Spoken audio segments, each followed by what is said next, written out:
And hey everybody, I'm the Dr. Bob Lee from 107.5 WBLS. Welcome to Open. Hey, coming up on today's show, we'll hear from a notable figure in the entertainment industry, the president of Fever Records. He's in the house too.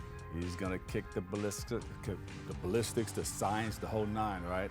And he's gonna tell us about his upcoming freestyle event. Then we'll sit down with an entertainment executive and music director who he's gonna talk to us about the inside pages of his new autobiography, The Show Must Go On.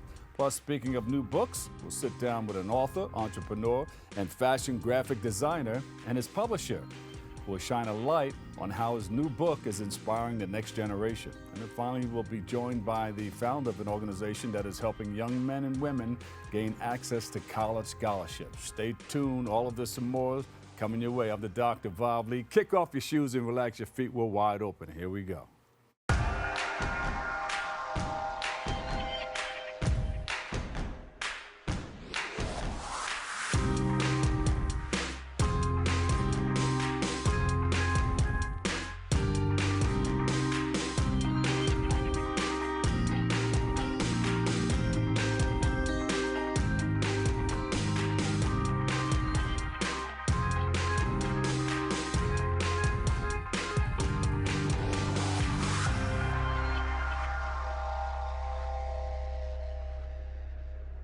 There you go. Hey, y'all. I'm the Dr. Bob Lee from WBLS. You're watching Open. It's that live interactive program that brings the Bronx and New York City straight to your TV set. You can stay connected to us through social media at BronxNet TV. Leading things off, our first guest is a producer and the president of Fever Records. No stranger to the show, no stranger to the community. Everybody knows him. He's down by law and he knows his way around. He joins us today to shine a light on an upcoming freestyle event that you won't want to miss. So please welcome, there he is, Sal Abatiello's in the house, y'all. Put your hands together like this, at home and in the studio. How are you? What's up, Bob? How you Sal, doing? you have so much history, man. You've done so much for our community, and everybody knows you from Fever. I've But been you're gonna do something different. But before we get into Yeah. that, though, give us a little history of Sal Abatiello. Well, born in the Bronx, went to Immaculate Conception on Gun Hill Road, went to All Hallows High School. Yeah, My father wound up opening some nightclubs on 167 Jerome. yeah. And I took it from there. We had a place on Pelham Parkway and Boston Post Road called Abbott's Golden Hour because our last name's Abatiello. Right. So we had about 10, 12 nightclubs only in the Bronx. And Yeah. I'm a Bronx boy, BX always, you know it. Yeah, yeah. And what came first, the the chicken or the egg? No. What came first, the freestyle club or The hip hop club. the hip hop club? So I found, we opened up this R&B club on 167 Jerome called the Disco Fever. That's when disco was really Yeah, popular, yeah. and Franz Jolie, the Tavares, the Tramps, Harold Melvin, and Blue Notes. Right. So we were having groups like that at the club, and this DJ Sweet G, George remember Coffey Sweet G. was his He's real in name. South Carolina right now, Yeah. right? Oh, deputy sheriff. Yeah, that's right. That's right. He went from hell to heaven. Yeah, so at the end of the night, he would get up and he would start doing rhymes. And I noticed that the crowd was getting involved with what he was doing. And I walked on, I said, yo, what are you doing? He goes, oh, they're calling this, like MCing, and we talk over the music, and, people are in the streets like Grandmaster Flash and Grand Wizard Theodore, Lovebug Starsky, Yeah. DJ Hollywood. So I said, where could I see this music? So he takes me to the park. I see Grandmaster Flash. I see the kids going crazy. And back then, the drinking age was 18. So, they're sneaking in there from high school. And I told Flash, I said, Flash, I'm going to bring you indoors to a real club instead of playing out in the streets, and you're going to become a star. You're going to get discovered. And he's like, who's this white boy? What's he know about, the South Bronx and Harlem and music and our MCing and talking over the music and DJing, and he invented the scratching, going back and forth. Anyway, convinced him to come to the Fever. We started on a Tuesday night. 700 people showed up the first night. Wow. And then that was it. And long story short, it went from one night to 2 to 7 nights a week. And it was the first home of hip hop before records were even made. And, then and all those guys I brought in, like Junebug and Sweet G and Hollywood. You know, he's one of the best. He even ever. brought me in there. You know it's it. produced by Darryl Payne. Yeah, But you were the first one. Yeah, we were into the disco era, but we cutting the beats and all that Yeah. stuff and doing the beatbox in there. We had Yeah. a guy named Louis with the machine. He was doing the beatbox. It was in its infancy, you know. Yeah, and, yeah. You came in there in about 1978. Yeah, something like that. Yeah. I 77, know it was 78. before I met Mr. Magic. Yeah, And before I met Curtis Blow, I think. yeah. Yeah. Well, they all got their start there. Magic, Curtis. Yeah, yeah. Actually, I was best man for Curtis's wedding. You see? Yeah, we were good. We're still good friends. Yeah, yeah, yeah. Mr. Magic, rest in peace. Yes. He's the one who got it on this small station called WHBI. Right. And it used to be at night, like 2 to 4 in the morning. right. The kids would be up with their radio listening to him. And that's where you could hear this music. Yeah. Instead of, because there was no way you could listen to it. Yeah. And I met him, and I sponsored his radio station for about a year. And before you know it, we became good friends. And Yeah. And one of those kids that history. listened to Mr. Magic introduced him to WBLS. that's right. And that's when they told me to park my personal van, because my personal van was the Juice Mobile. Yes. And then they said that this young man was coming and we were going to meet in the morning. So we all met in the office. Frankie Crock, everybody was there. It was me and Mr. Magic. And they said, we're going to give you guys 2 vans and we want you to crisscross the Yeah. tri-state area. And it was Mr. Magic that named them the Juice Mobiles. The Juice Crew, that was us. And That we was- always parked in front of that the wa- Fever. that Let's was- go to the Fever. Well, the T-shirts for the Fever was called the Juice Crew. Yeah, yeah. And it was we used to go with him to the high schools. We'd be up Right, all right, night. right. We'd be drinking and everything. We'd go into the high schools, handing out bumper stickers and T-shirts, and we've been up all night. It was an amazing time. I was with him actually when his mother. We were out all night. We were hanging out in the city. Right. And there was no cell phone, so on the payphone he calls his mother. His mother said some guy named Frankie Crocker called the house. We were like, oh damn, Frankie Crocker called, and that was it. And then the rest was history. And then Red Alert went on Kiss, and I had a lot of fun with Mr. Yeah. Magic. We just Fever sometimes was we open 10 years, Yeah. 10 nights a week, man. Yeah, 7 nights a week, 10 nights a week. It felt like 10 nights a week. Yeah. Well, it was all good. Those are great memories. But you're doing something coming up, March the 15th.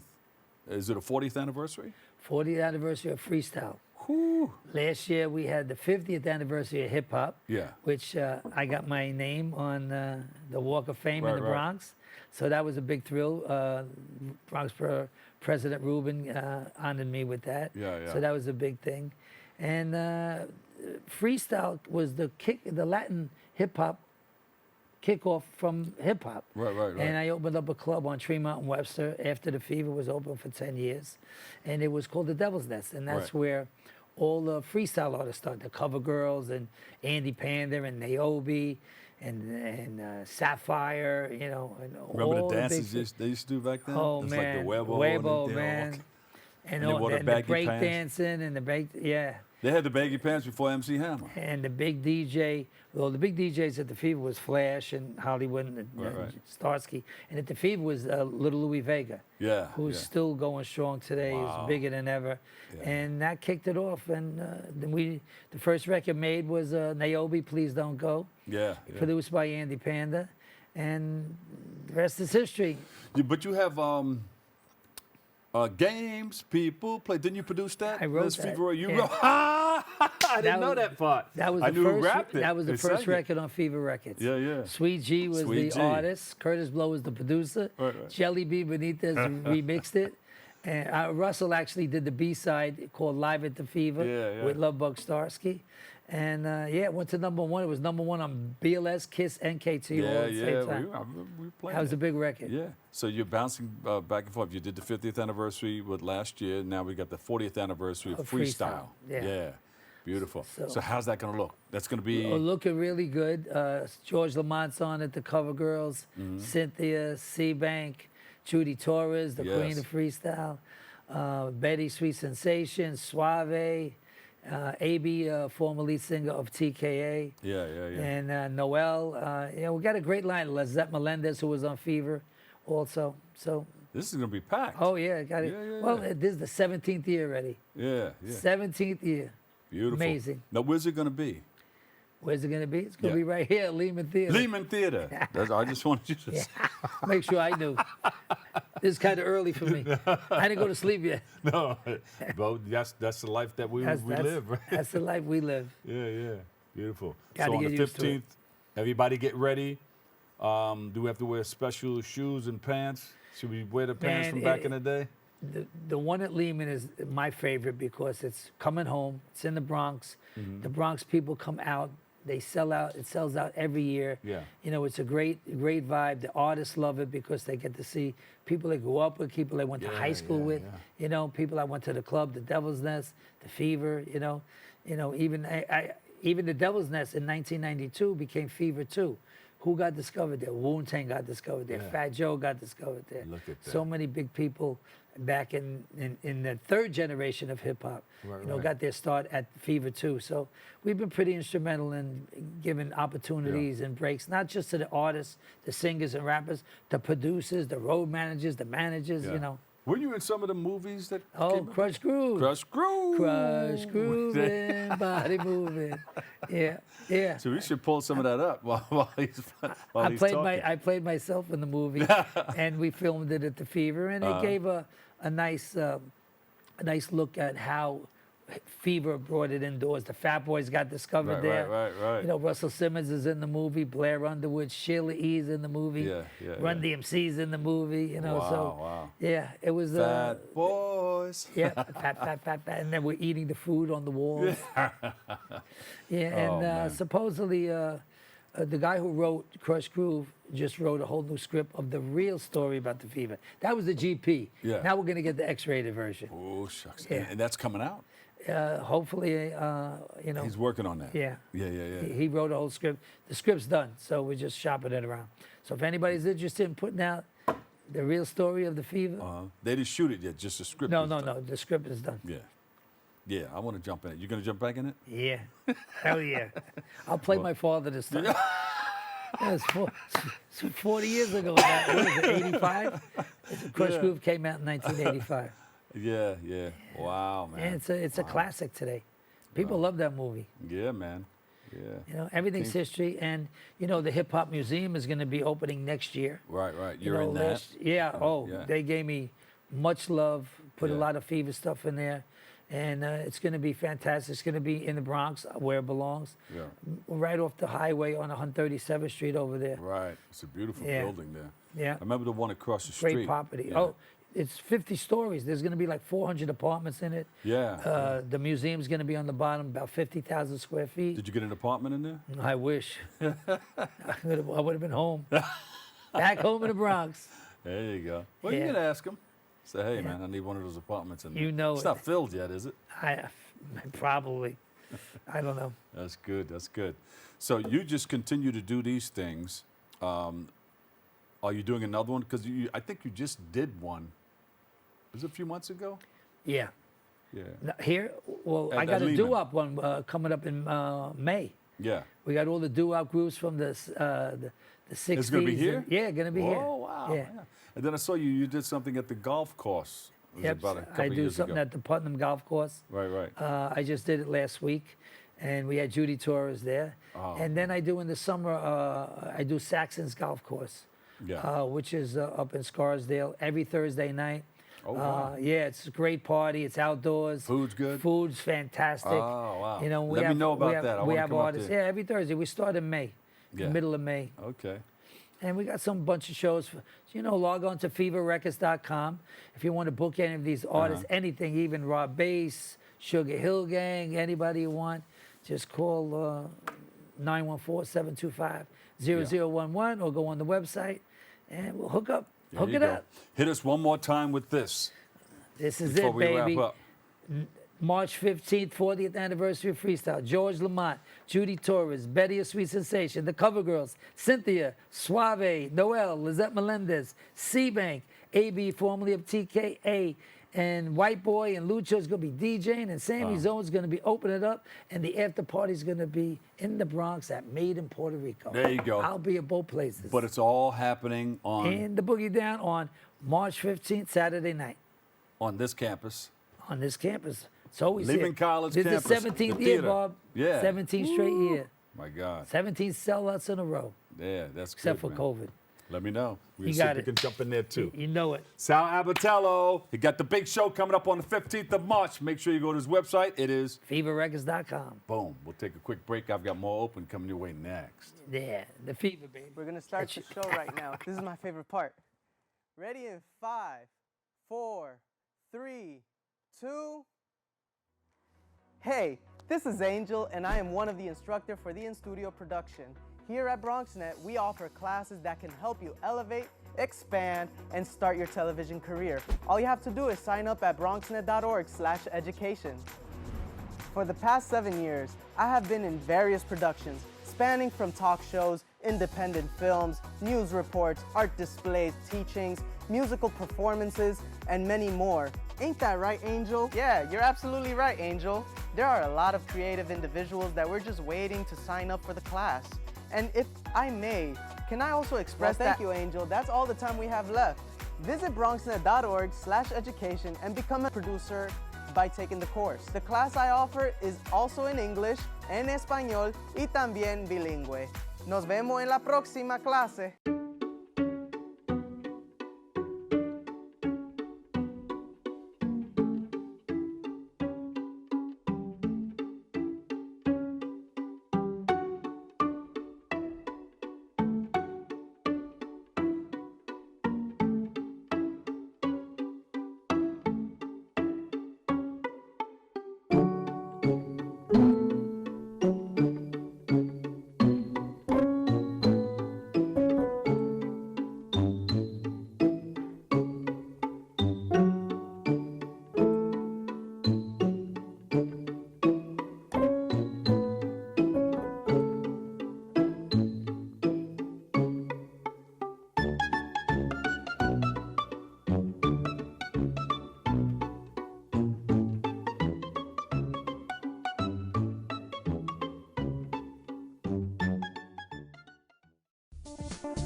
Yes, welcome back. Hey, you know, our next guest is a 40-plus year veteran in the music business.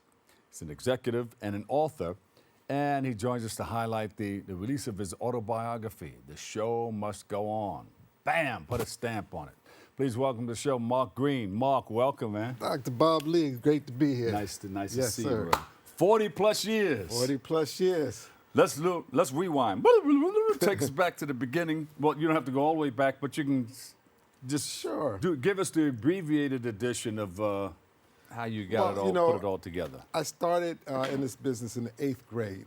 I was playing drums, and I had a friend of mine who was playing guitar. We decided to make a band. School auditorium? Yeah. Yeah. So I went to his house to meet his family, and I saw on the wall all these gold albums that said, ABC, I Want You Back, Stop the Love You There you Say. go, And I was yeah. like, who is that? He says, that's my uncle, Freddie Perrin, Whoa. who wrote all these songs and produced them.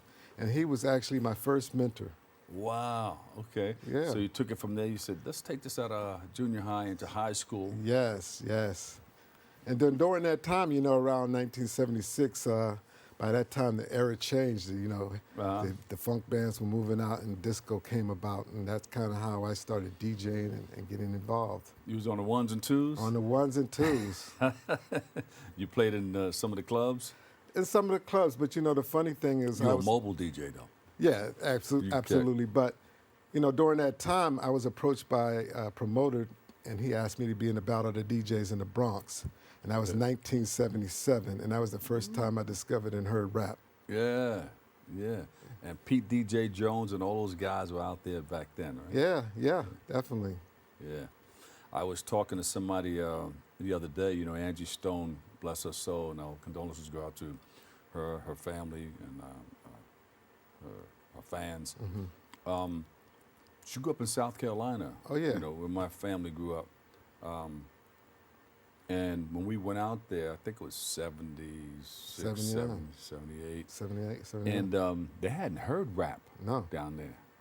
We brought No. rap to the South. And That's we were right. rapping in this club called the Electric Warehouse. And she came by with a girl named Blondie. Yep. And some other people, all the radio stations, all these towns came in from, you know, Bennettsville and all. Sure. And it was packed. Yes. The club held like 1,500 people.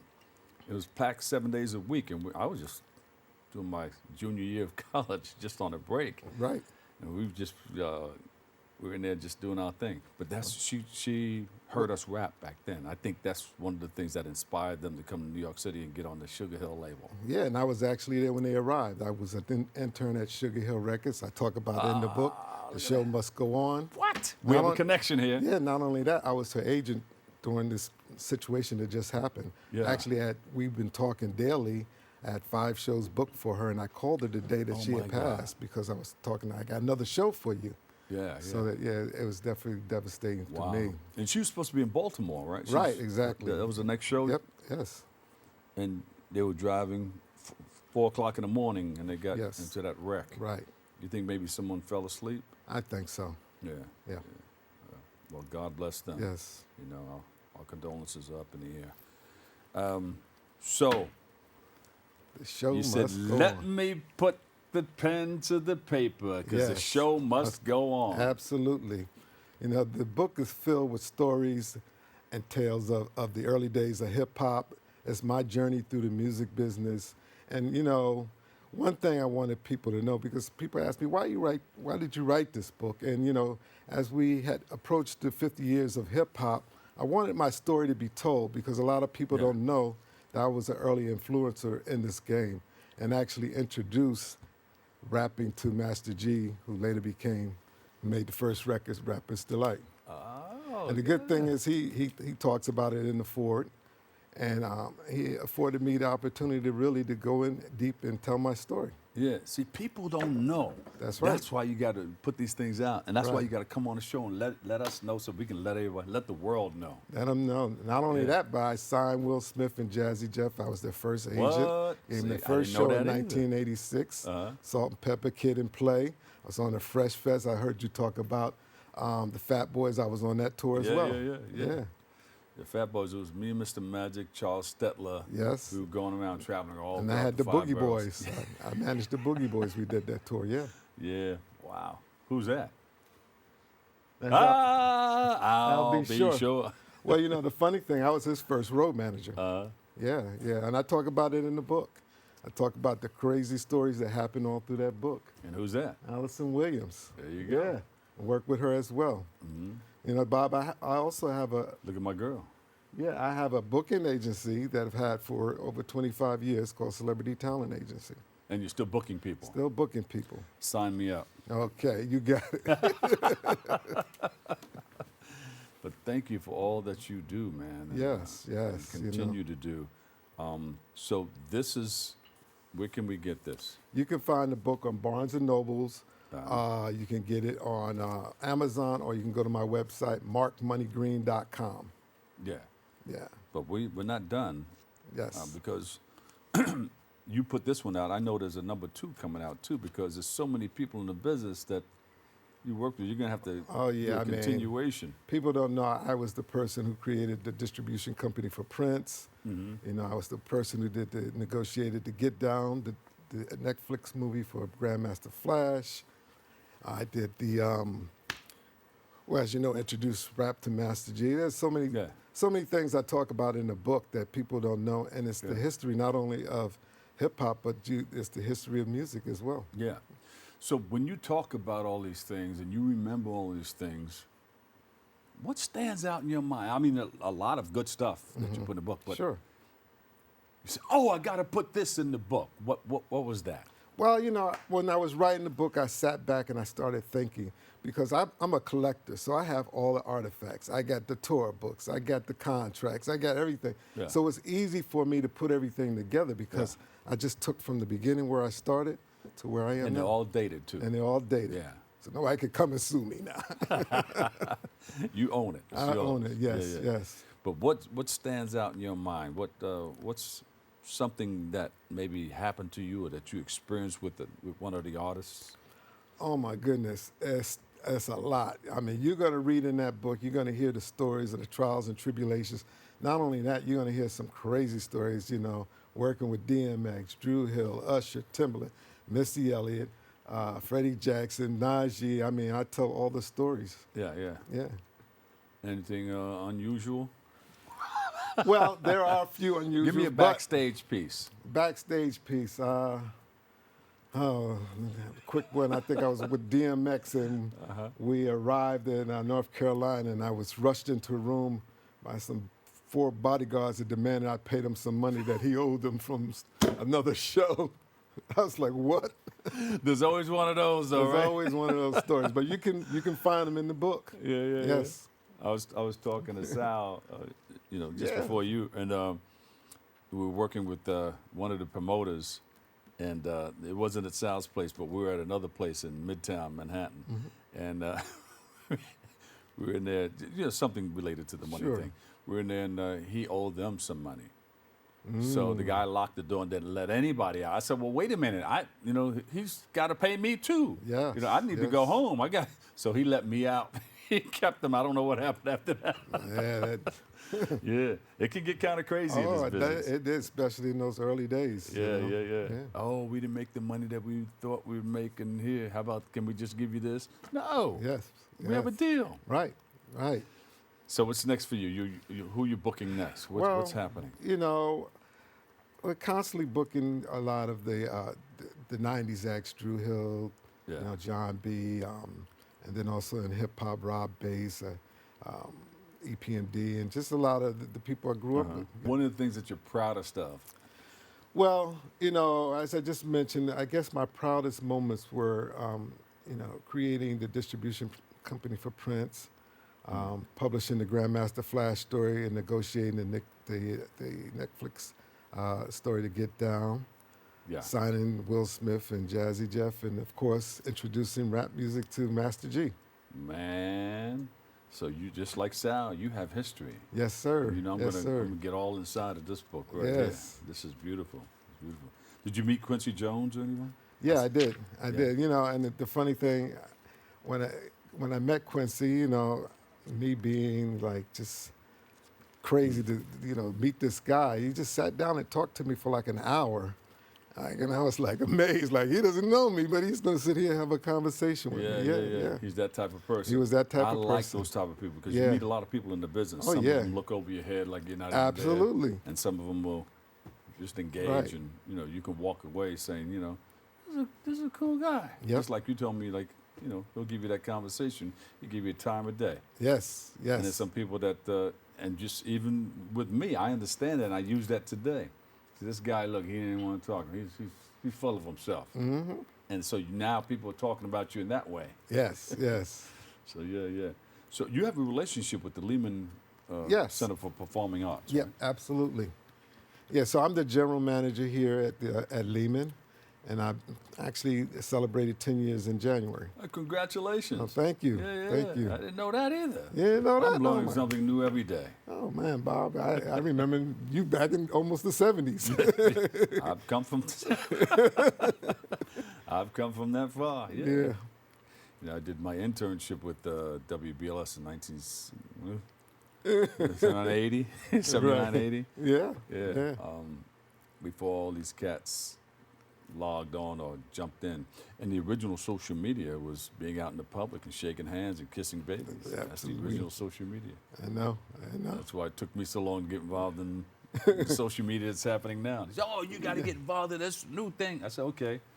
Every now and then I'll jump in. Yeah. Where can we contact you? Where can we reach you? Give me a website. Sure. social It's media. Celebrity Talent Agency, Inc. on Instagram and Celebrity Talent Agency on Facebook. Yeah. All right. So we can go there and check you out, and all your stuff is right there. All there, pictures and everything. My brother, it's a Yes, sir. pleasure. It's an Same honor here. to meet you. Here. All Same right. here. All right. We'll take a quick break. I've got more coming up next, right here on Open. 19.7% of Bronxites currently experience food insecurity. Meanwhile, instead of these nice, colorful foods, this is the best food that they have access to. If this sounds like you, there are a bunch of resources to get healthy food for free or cheap. If you want to help, you might consider donating or volunteering in one of these places. Community fridges like this one are all over the city and allow New Yorkers to conveniently donate extra food to people who might need it. Go to this link and find your nearest one. Food banks and pop-up events like these provide millions of healthy meals to families in need. These organizations are distributing meals to Bronxites as we speak, and are always accepting donations and volunteers.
And welcome back. Our next guests are the founder of Patrici Publishing and author, who is a graduate from the Fashion Institute of Technology with 13 years of graphic design experience. They're here to share some insight on a new book.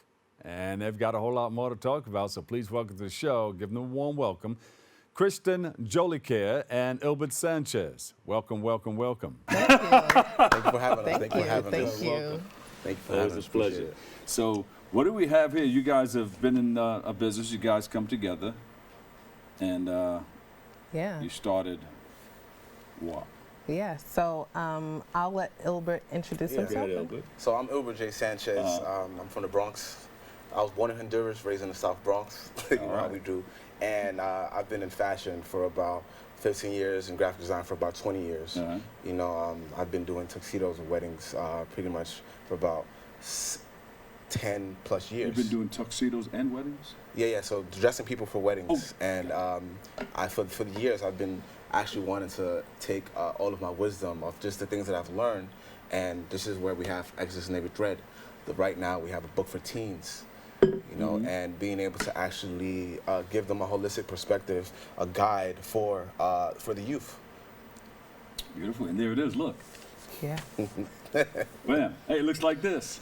Yes.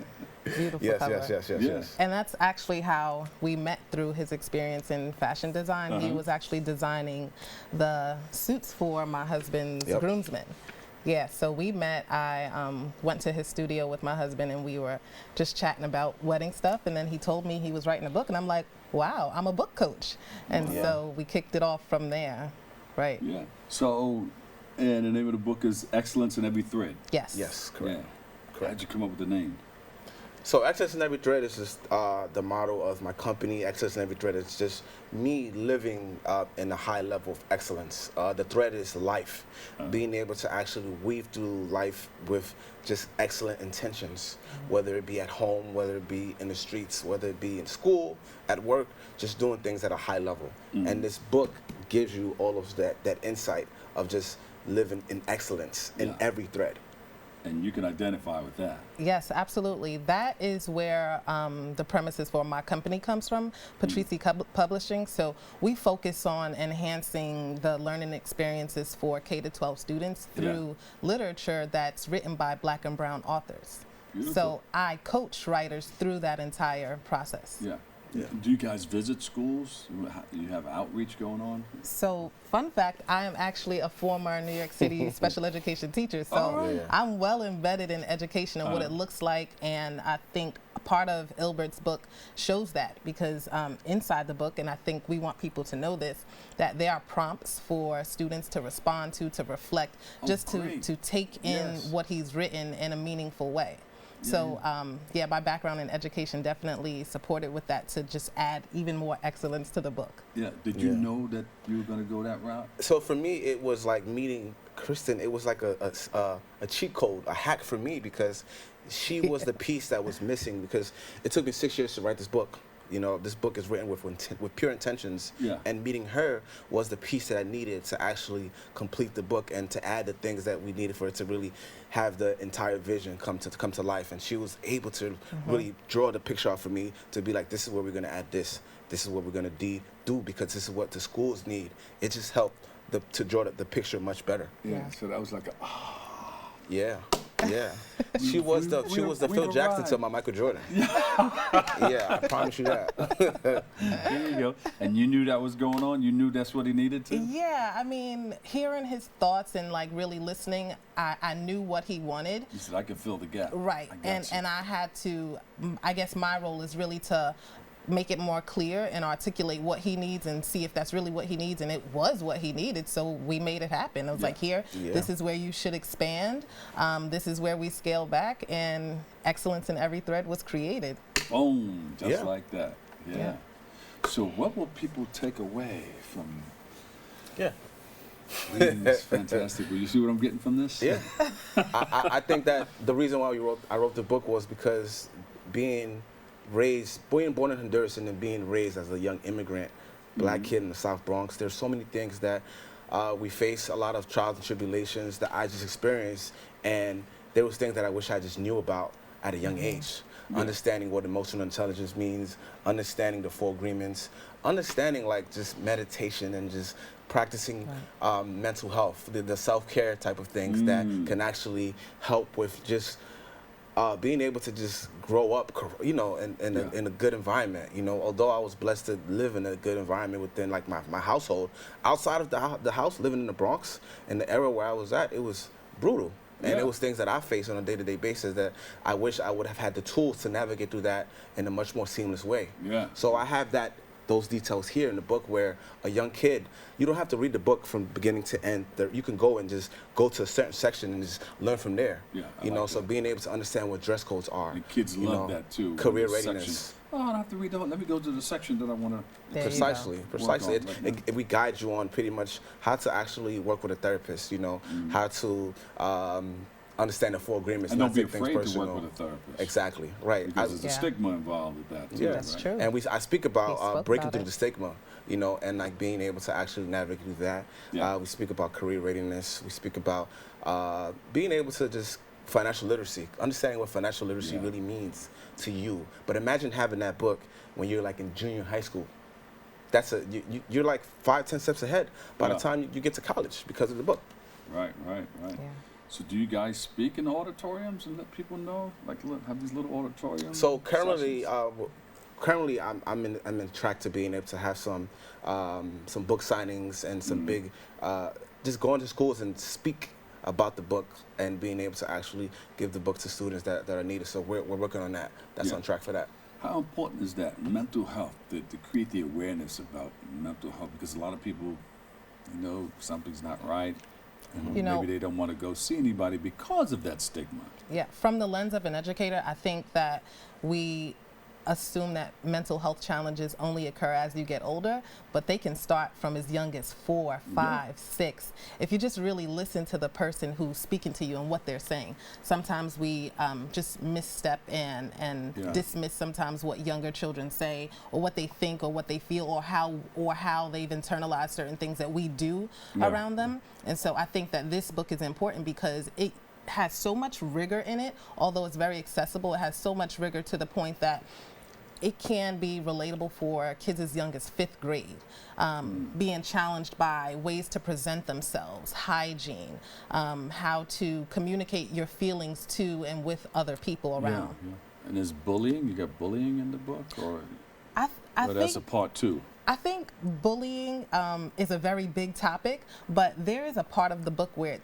focuses on confidence. And I think when you experience bullying, part of it comes from lack of confidence. Or experience being able to... Because the bully needs help too. Right? Yeah. It's a lot of trauma within bullies as well. Yeah. That's true. So what about part 2? Are you working on a second project? Well, we have we have the adult book coming out this spring. The adult book? Yeah. The adult book is just added 3 chapters here. We're speaking about dining etiquette. We're speaking about Yes. yeah, we're speaking about dating. Fox to the left. Dating. We're speaking about dating, intimacy, being able to have pure intentions. Also, being able to understand how to go like on a correct date and being able to court. These are the things that a lot of young men are missing. Even Well, why are they missing that? Is it because of this? Well, there are so many It's reasons. that's a lot of layers. That's That's one a reason. whole That's other one segment. reason. Yeah. A lot of layers.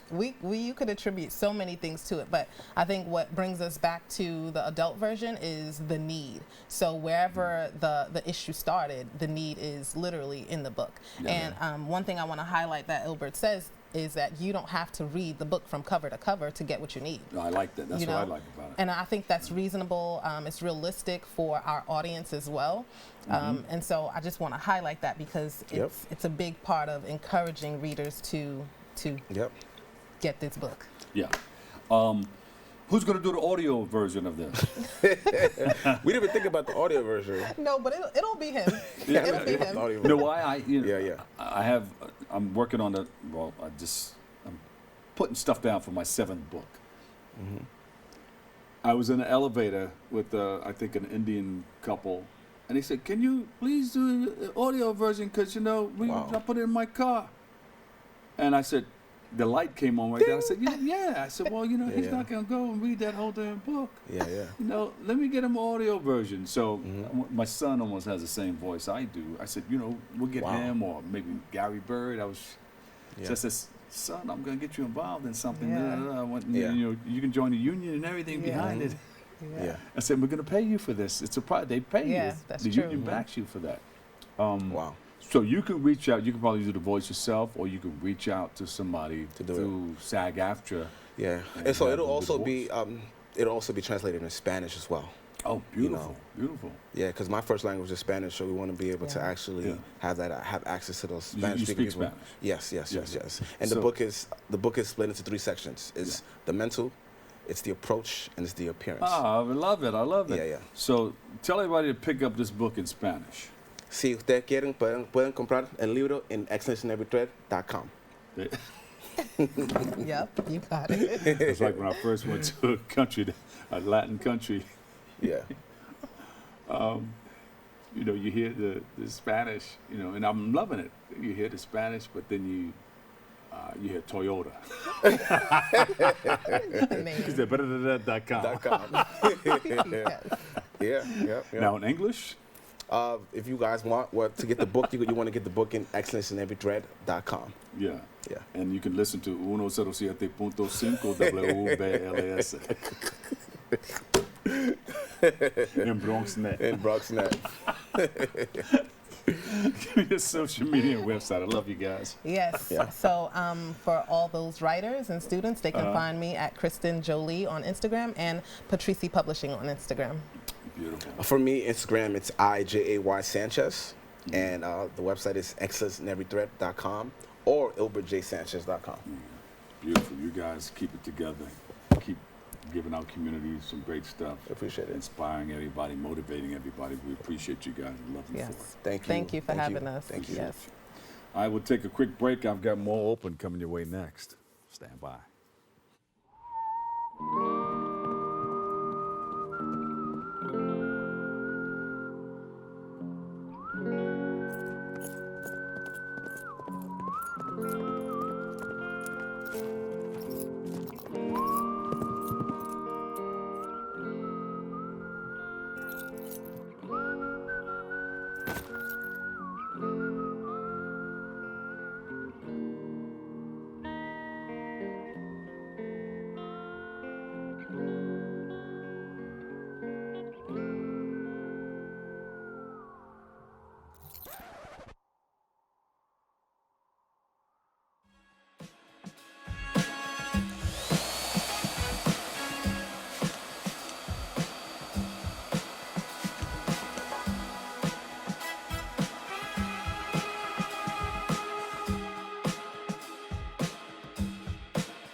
Welcome back, welcome back, welcome back. Hey, I'm the Doc Bob Lee from 107.5 WBLS. You are watching Open. Our last guest is no stranger to the show. She's an entrepreneur and the founder of Scholarships Solutions. She's here to share valuable resources that can get our youth one step closer to a free college education. So please welcome to the show, Dr. Rhea Watson. Doc.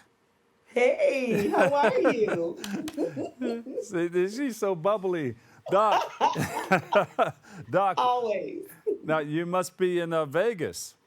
I am in the beautiful city of Las Vegas. Yes, y'all come and visit us. Keep my tax dollars low. Come on. Vegas makes you laugh like that, keeps you bubbly. It's a great place. That's your secret place? Is that where you live? Or you? It. And I see you have a doctor's hanging out with the doctor. I see he's got the stethoscope and everything going on. Yes, Are you in a doctor's office?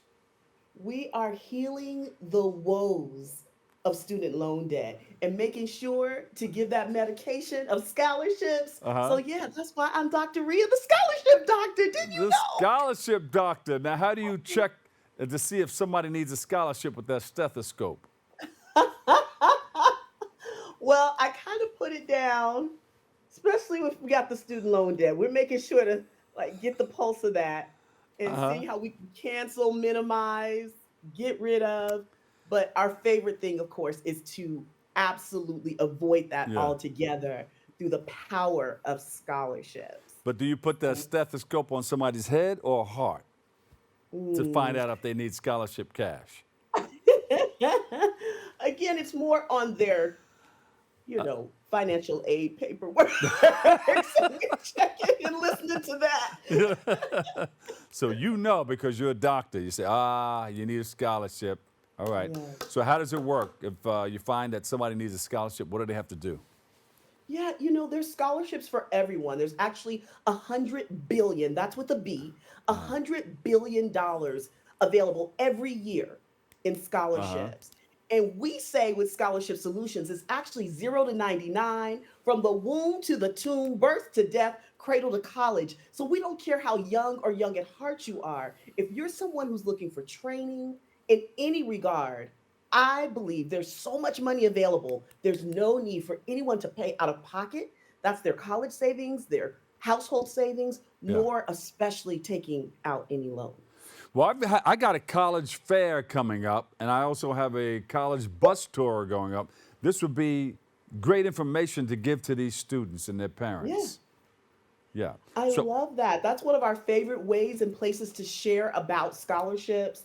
Actually, on my website, I have a free giveaway where you can do tips in scholarships. And the scholarships are range from everyone, again, from birth to death. And it's just really making sure people understand that they don't have to wait to senior year. And there's nothing wrong with that, but really no one should. Everyone should be on their scholarship journey as soon as possible so they can avoid that. But yeah, we love meeting with students. We love meeting with parents. We love grandparents. And like me, maybe you're an auntie or a godparent, but anyone and everyone that can help and support scholars, we call them. What if I know a couple of people who have worked part-time while they were going to school, but then they couldn't get a full scholarship because they had worked. How do they get by that? Yeah, so actually my clients, they use scholarships as a job. They treat it like a class, they treat it like a job. So they work part-time on their scholarship applications, and then that replaces something at the bookstore or the financial aid office or McDonald's or Chick-fil-A, and nothing wrong with any of those places. But it's just wonderful when they can get everything that they need, including those extra things, because it takes more than tuition fees, room and board to go to college, right? You might want to get your hair done or your nails, or sometimes people just want something like a laptop or Beats. I mean, all those things are important important so people can be accomplished and feel secure in Yeah. their college experience. And I say again, use the power of scholarships. And that can be including replacing a part-time Yeah, job. And that that is was actually that that student. is that is very, very powerful. Some people come out of college owing so much money from loans and things like that. But Yeah. if you notice, a lot of people have their education paid for by their parents by putting something together. Was it 929? Was it 929? 529. 529, or some of Yeah. those things that will have that money waiting for them that will pay their education when they become of age. But if you don't have that, you got to get into, some of the things that you're doing. What are some of the services that you offer through Scholarship Solutions? So thank you so much for that. We are a membership-based program, but we start with social media. So we are always providing details. So right now I'm doing a campaign for 365 days on TikTok, All where right. you can find out how to go to college for free. But we also have books, right? So there's things that we do through our journals, our workbook, as well as our readers, where people are earning $25,000 on average through that program.